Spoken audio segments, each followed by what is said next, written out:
Qardaş soruşur ki, Novruz bayramında bişən şeylərdən yemək olarmı? Birincisi, yeganə nemətdir ki, onun halal və ya haram olması, kəsildiyi zaman kəsən adamın mömin olması və Bismillah deməsi şərtdir. Bu da nədir? Ev heyvanları. Onları başqa cür kəssən və yaxud mömin olmayan bir adam kəssə, haram sayılır. Yerdə qalan nə qədər nemətlər varsa, şəriətə görə o nemətlərin əsli halaldır, ta haramlığına bir dəlil varid olana qədər.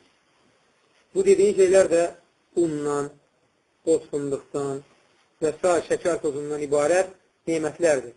Və yaxud düyü ilə bişən bir aşdır və s. Bunun əsli halaldır. Əsli halal olan bir şeyi niyyət haram edə bilərsə, buna dəlil lazımdır.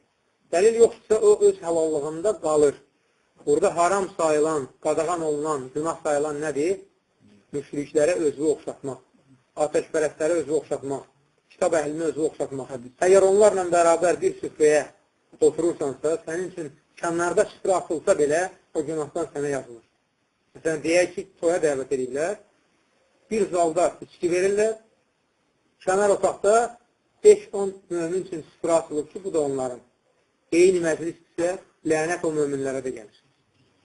Ancaq gedirsən, haradasa bir yeməkxanada yemək yeyirsən.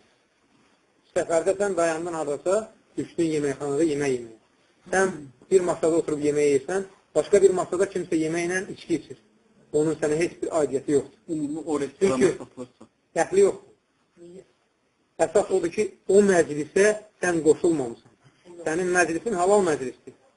Burada da həmsinin evdə o bişən şeylərdən, sən əgər gedib şəkər buradan, qoğaldan, baklavadan götürüb, mətbəxdə oturub, yiyib, sonra gedib öz işinlə məşğul olsan, heç bir günahı yoxdur.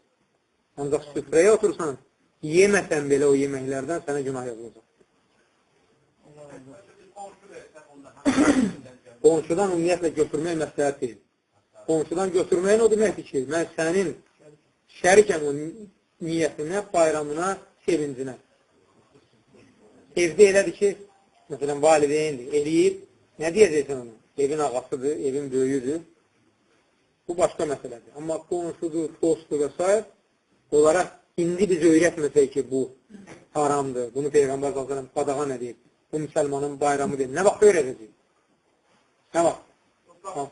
Müsəlmanın bayramı yoxsa? Xeyr, müsəlmanın iki bayramı var.